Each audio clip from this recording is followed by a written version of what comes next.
푸근한 산자락에 안겨있는 고창의 한 시골 마을.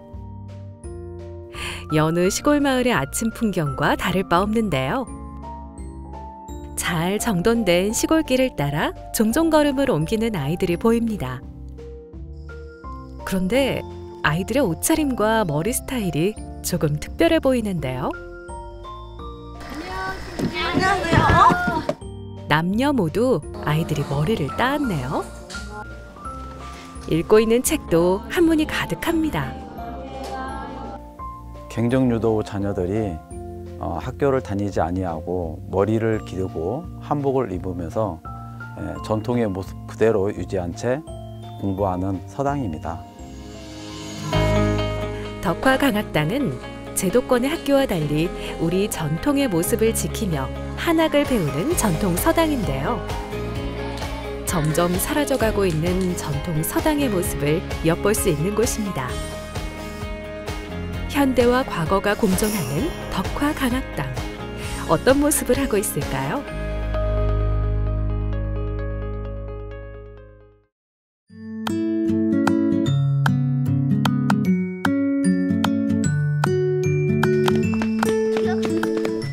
이른 아침 한복을 곱게 차려입은 학동들이 서당에 등교합니다.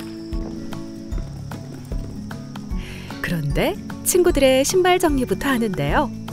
고사리 손으로 착착. 신발 정리하는 게 하루 이틀 해본 솜씨가 아니네요. 신발 정리하면 신발 예쁘고 좋으니까 하는 거예요. 그렇게 배웠어요. 그렇게 배웠어요? 네. 누구한테 배웠어요? 방장님들한테요. 훈장님? 방장님. 방장님이 누구예요? 명선이 누나, 주연이 누나요. 청소하는 모습만 봐도 방장의 포스가 느껴지는 명선이 누나. 방장 명선이 누나는 등교 후 가장 먼저 청소부터 시작합니다. 모기가 많네요. 네, 여기가 습기가 많고 그늘이어가지고 모기가 잘 생겨요. 저기 화장실에 붙어있는 그게 무슨 글이에요? 이게 사자수학에 나오는 구절인데 개폐필공이라고 열고 닫기에 반드시 공손히 하라 라는 뜻인데 여기가 보시다시피 모기가 많아가지고 문을 잘 안 닫아놓으면은 화장실 안에 모기가 많이 들어와서 네, 문 잘 닫아놓으라는 의미로 옛날에 저렇게 써놨습니다. 누가 썼어요? 제가요.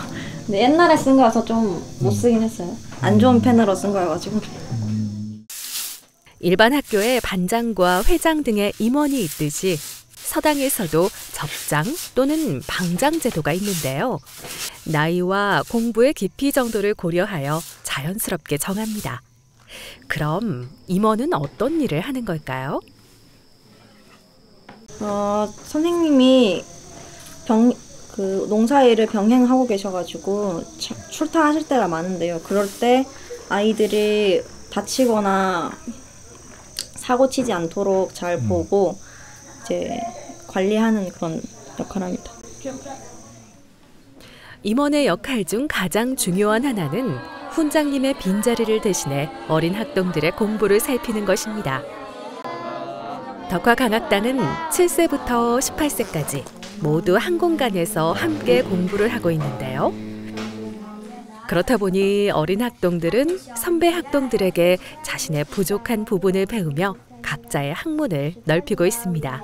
소학의 전체 뜻이 3절 사도지학이야. 알겠지? 네. 그러니까 소학을 요약하면은 3절 사도지학이라고 대답하면 되는 거야. 네. 알겠지? 이렇게 봐. 서당의 그 장점 중에 하나가 그 책 진도가 각자 다르기 때문에 높은 책을 배우면 그 아래 책들은 동생들이 자연스럽게 배우고 있기 때문에 동생들을 이미 한번 배웠던 책이기 때문에 동생들을 가르칠 수가 있는 겁니다. 자기보다 선배한테 글을 물어보고 가르침을 받을 수 있고 또 어린 학생 후배들한테 글도 알려주고 알려주면서 배울 수 있어서 좋은 것 같아요. 우리의 옛 서당 모습을 고스란히 지켜온 덕화강학당. 그럼 덕화강학당은 어떻게 이어져 왔을까요?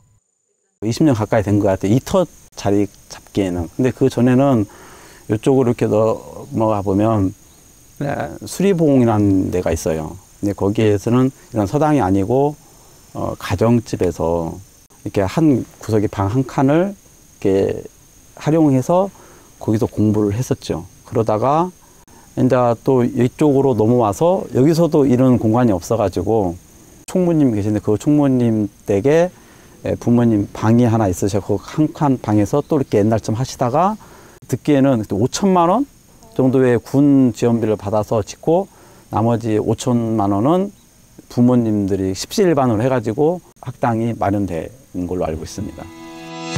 작은 방 한 칸에서 시작해 학부모님들의 정성과 고창군의 지원으로 마련된 덕화강학당.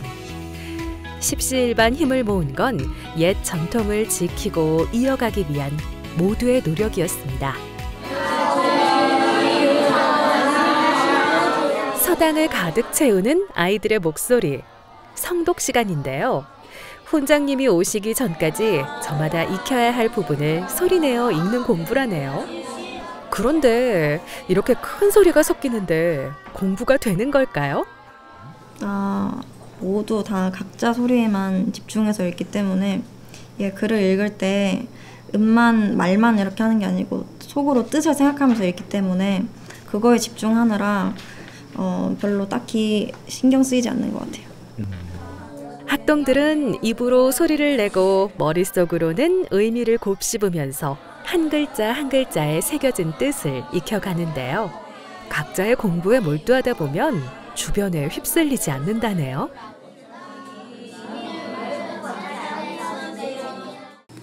훈장님이 오시면 이제 본격적인 수업이 시작됩니다. 수업의 시작은 훈장님과 학동들의 큰 절로 시작됩니다. 아침 이게 하루가 시작하고 처음 만났을 때 훈장 아이들과 함께 하고 또 마지막에 이제 끝날 때 그때 큰 절로 한번 하고 그게 2번 합니다.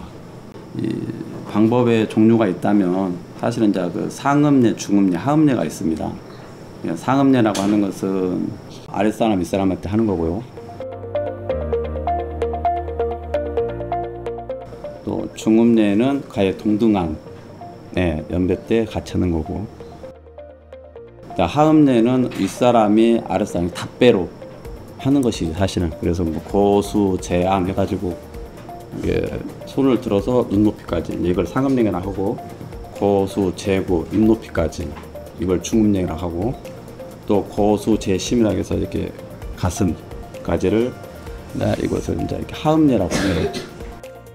학동이 훈장님에게 인사할 때는 마주 잡은 두 손을 눈높이까지 올리고 허리를 앞으로 굽혔다 펴는 상음례로 정중히 인사를 하고요.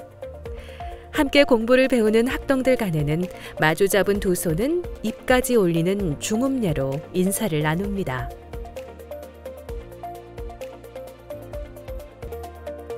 아랫사람에게 인사할 때는 하음례를 하는데요. 두 손을 배까지 올려 가볍게 답인사를 건네는 거죠. 여기 서당에는 이렇게 여자아이, 남학생 다 같이 있는데 옛날 서당에서는 양당, 숙당이라고 따로 있습니다. 사실 그래서 예전에는 여자들한테는 인사절이라는 것이 없었어요. 그래서 여성들은 만나면 그냥 굴신례라 그래서 그냥 이렇게 몸만 숙이는 그런 예가 있긴 했었죠. 그런데 요즘은 여성, 남성 그런 거 없잖아요. 다 똑같이 동등하게 생활하고 또 동등하게 역할을 하니까 똑같이 그런 것들이 시대에 맞게 적용이 되는 거죠. 이렇게 예를 갖춘 인사에는 상대에 대한 존중과 배려가 담겨 있는데요. 나이의 높고 낮음을 떠나 예의를 지키는 것. 서당에서 가르치는 교육의 밑바탕입니다.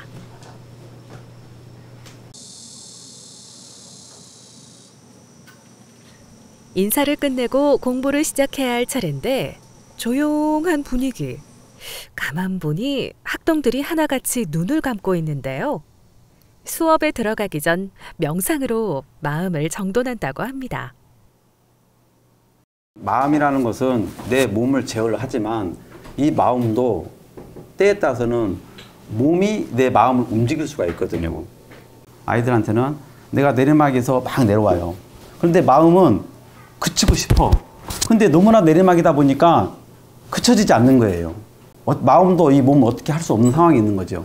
그러니까 많이 움직인 상태에서 내 마음이 많이 흐트러져 있어요. 그래서 다시 공부하기 전에 필요 없어요. 길게는 30초 아니면 10초, 5초라도 이렇게 눈 감고 이렇게 명상을 하고 책을 보면 그 흐트러졌던 마음이 집중이 되어서 공부가 잘 될 수 있다. 그렇게 아이들한테 설명하고 있습니다. 가만히 눈을 감고 내면의 소란을 잠재우는 시간. 학동들은 명상을 통해 스스로를 살피며 차분한 마음으로 집중력을 끌어올리는데요. 명상을 해야 하는 건 알지만 어린 학동들에겐 아직 좀 힘든가 봅니다.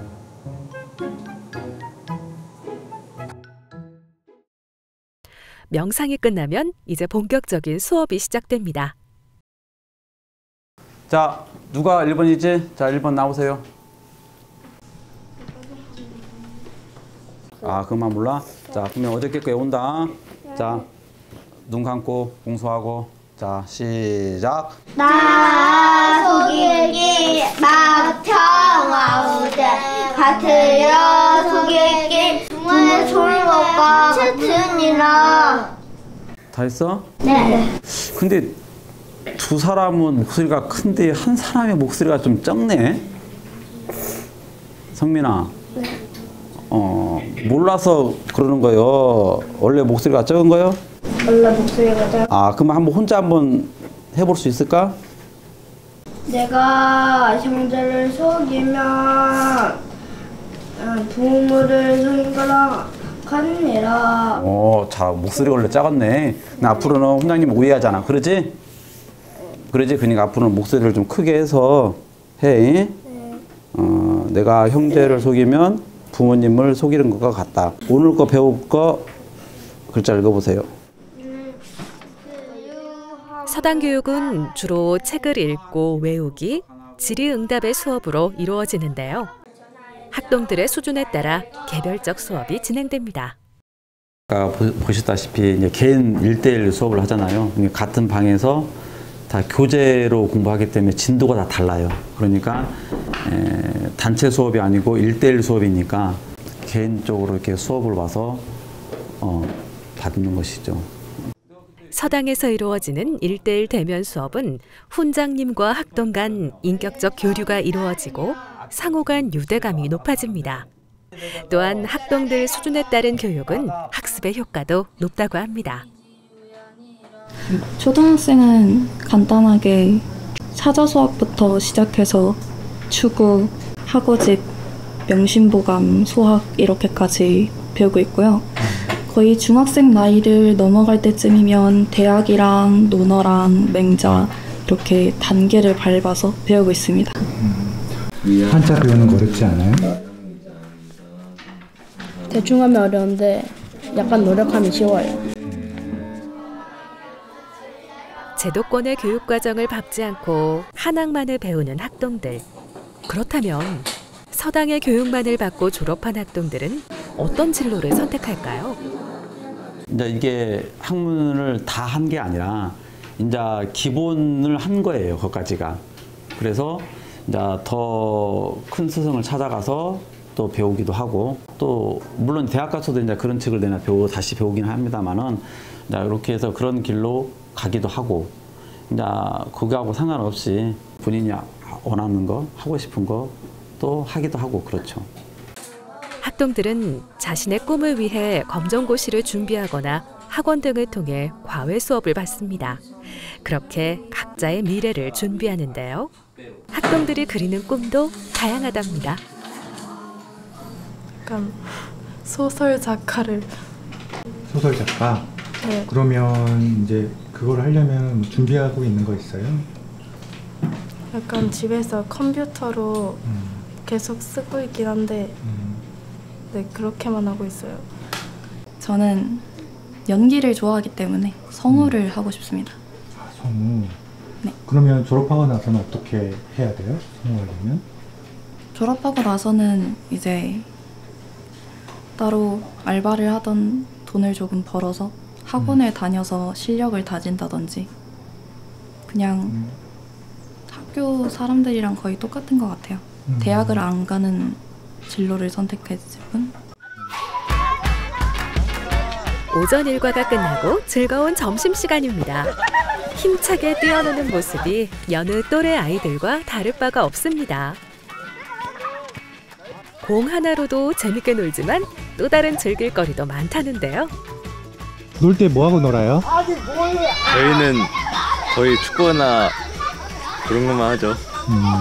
혹시 게임 같은 거 안 해요? 아니요. 집에서 하잖아. 게임 해요. 네. 어떤 게임이에요? 롤 하죠. 그래, 롤 할 때 욕은 안 해요. 아, 그래요?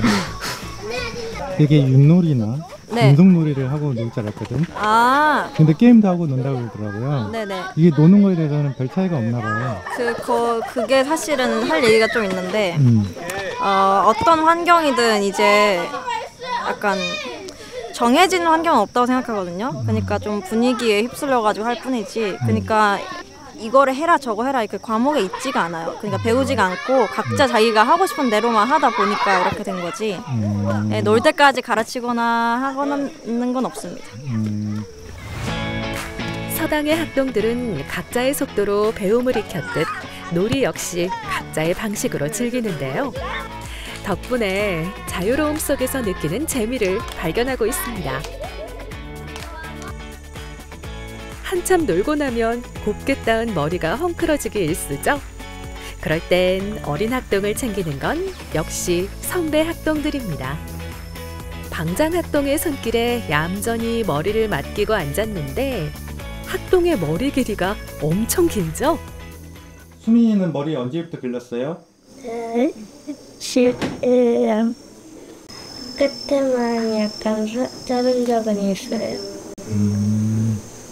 긴 머리를 닦는 게 쉬운 일은 아닐 텐데 매일 머리를 관리하기 어렵지 않을까요? 힘들긴 힘든데 워낙 어릴 때부터 계속 이렇게 하다 보니까 그렇게 그다지 힘든 건지는 잘 모르겠어요. 근데 이제 머리 감고 하는 게 빈도가 많이 줄어들 것 같아요. 네. 근데 요즘 애들은 다 깔끔해가지고 하루에 막 한 번씩 감고 그러기도 합니다. 아, 그래요? 네. MZ 학동들은 역시 다르네요. 그럼 머리를 닦는 특별한 방법도 있을 것 같아요.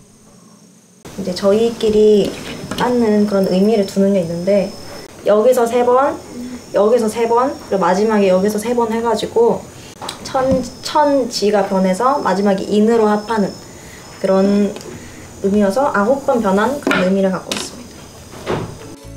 머리카락은 크게 좌우 귀밑머리와 뒷머리 총 3부분으로 나눈 후 천지인, 하늘과 땅과 사람의 의미를 담고 다시 하나로 합치는데요. 이렇게 9가닥으로 나눈 건 구공도수를 뜻한다고 합니다. 서당에서는 용모와 옷을 단정히 하고 주변을 깨끗이 정리하는 것이 공부의 시작이라고 보았기 때문에 학동들은 머리를 매일 아침 또는 수시로 닦는다고 합니다. 야무진 손길이 닿자 윤기 흐르는 단정한 머리가 완성됐습니다. 손이 많이 가는데도 이렇게 머리를 기르고 닦는 이유는 뭘까요? 춘생지표라고 해가지고 봄을 상징하는 의미가 하나가 있고요. 또 하나는 유학적 부분에 있어서는 신체 발부는 수지부모, 불가매상이 효지시하라 해서 이제 이게 부모님이 이렇게 머리를 이렇게 그대로 물려주셨으니 그 물려주신 것을 소중히 하고 훼손하지 않는다 하는 그런 의미로 이렇게 머리를 기르고 이제 생활을 하죠. 오후 공부 시간. 이번에는 서당에 묵향이 그윽하게 퍼집니다. 훈장님의 붓이 지나간 자리에는 학동들의 시선이 머무는데요. 눈으로 따라 썼던 학동들은 훈장님의 가르친 대로 직접 붓을 들어봅니다. 너도 나중에 훈장이 되면은 훈장이 좀 자꾸 써. 처음에는 붓을 꽉 잡고 쓰는 거야. 그리고 이거 봐봐, 여기 이런 부분을 이렇게 하면 안 되잖아. 훈장이 처음에 이렇게 해야지. 네. 그렇지. 천천히 거울로 서 천천히 똑같이. 자. 학동은 한 획 한 획에 정성을 쏟는데요. 이렇게 붓글씨를 쓰다 보면 좋은 점이 있다네요. 일단은 기능면에 있어서는 일단은 글씨를 잘 쓰니까 일단 그것은 뭐 말할 것이 없고요. 이제 글씨를 쓰면서도 단순한 내가 어떤 기능을 익히는 것보다도 예절 말이 먹을 갈 때는 파리 이름을 갈고 붓을 잡을 때는 황소 이름을 잡아라. 그만큼 이 목물이 예민하지 옷에 묻으면 안 되잖아요. 그러니까 이 먹을 갈면서도 그만큼 분이 수양이 되는 거죠. 내가 글씨를 하나 쓰기 위해서는 하선제 30분이나 이상 먹을 갈아야 되고 그 자체가 벌써 인내심이죠. 근데 이런 아이들이 그런 인내심을 가지고 이렇게 반복적으로 하다 보면 이 아이들이 사회에 나가서도 어떠한 좀 화가 난다거나 그럴 때도 좀 인내심과 참을성이 또 일이 힘들다거나 할 때도 그런 인내심이 있지 않을까 싶어요. 빠름이 익숙한 세상에서 배우는 느림의 미학. 학동들에게 붓글씨는 느리지만 다부지게 살아가는 방법을 배우는 과정입니다. 일반 펜은 이제 버튼만 누르면 잉크가 바로 나와서 되게 편리한데 이거를 쓰려면 먹도 갈고 종이도 적고 글자를 쓰는 거 말고도 준비하는 것까지가 이제 그러니까 자기 수양의 일종으로 작용할 수 있는 것 같습니다. 먹을 갈고 붓을 들어 마음을 쏟다 보면 붓글씨를 쓰는 동안 나를 다잡게 된다는데요. 어린 학동이라도 예외는 없겠죠? 어제의 나와 비교하며 오늘의 배움을 꾹꾹 눌러 적어봅니다. 지금 뭐 쓰는 거예요? 일가요. 일과가 뭐예요? 일가 그거 어제 배운 거를 외워서 안 보고 글자를 쓰는 거예요. 붓글씨가 손에 익은 학동들은 새 필로 일과장을 작성하는데요. 이렇게 매일 일과장을 쓰며 복습하는 것도 교육과정의 일부가 된다네요. 전날 내가 배운 것을 확실하게 내가 인지를 했는지 이게 다 외웠는지 못 외웠는지 다시 한번 글씨를 한 글자 한 글자 써가면서 확인하는 것입니다. 본인 스스로가. 그러면서도 이제 붓글씨로 쓰잖아요. 그러면서 붓글씨 잘 쓰기 기능 기에도 익힐 겸 겸사겸사 쓰고 있습니다. 그래서 일과장까지는 써야만이 비로소 하루 배운 일과를 마무리했다라고 볼 수 있죠. 이렇게 학동들은 서당 안에서 매일 조금 더 잘하고 있습니다.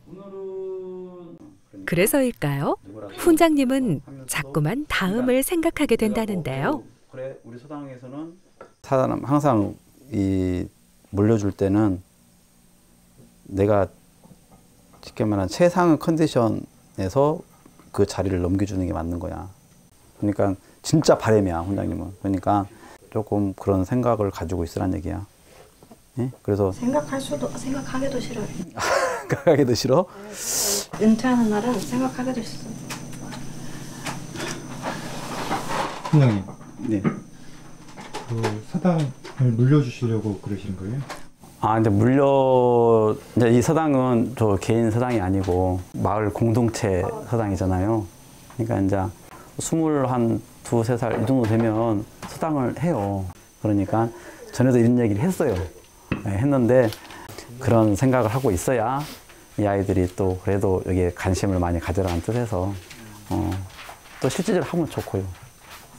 우리가 이제 전통적으로 생각하면 훈장님 하면 남자 훈장님만 얘기하잖아요.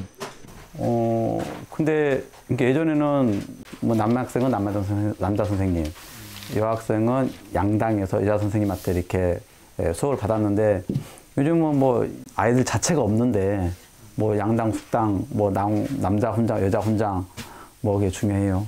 할 수만 있으면 여자 훈장 좋잖아요. 여자 훈장 얼마나 좋아요. 예, 왜냐면 사람이 중요한 게 아니라 그 아이들한테 뭘 전수하느냐가 중요하니까.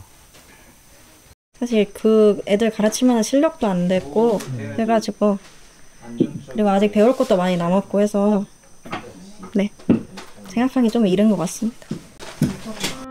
누군가는 이어가야 할 전통에 대해 생각이 많아지는데요.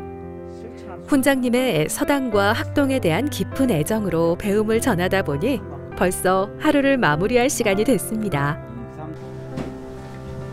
이제 훈장님과 학동들의 맞절로 오늘의 마침표를 찍는데요. 훈장님이 학동들에게 늘 당부하는 게 있다고요? 제가 여기서 이제 언제까지는 할 수는 없잖아요. 언젠가는 또 물려줘야 되고 이런 서당이 계속 유지됐으면 그런 바람이 크죠. 누구보다도. 그러면 제 뒤를 이어서 했으면 좋겠죠. 누군가는. 그런데 만일에 그러지 못한다면 늘 아이들한테 하늘 말이 있어요. 최소한으로 이런 교육이 장이 끊겨서는 안 된다. 그러니까 예를 들어서 상시적으로는 못해도 쉽게 말하면 일주일에 한 번, 한 달에 한 번이라도 이런 교육의 장은 이어갈 수 있도록 그래서 이 덕화 강학당의 명맥이 유지될 수 있도록 여러분들이 관심을 가졌으면 좋겠다 하는 그런 마음을 평상시에 많이 하곤 합니다. 사라져가는 전통의 가치를 묵묵히 지켜가는 덕화 강학당. 그리고 이곳에서 배움을 이어가는 학동들. 오늘의 배움은 학동들 마음속에 씨앗이 되어 훗날 미래를 살아가는 단단한 열매가 될 텐데요. 훈장님의 바람대로 이 파종이 멈추지 않길 바라며 덕화 강학당의 가르침이 오래도록 이어지길 응원합니다.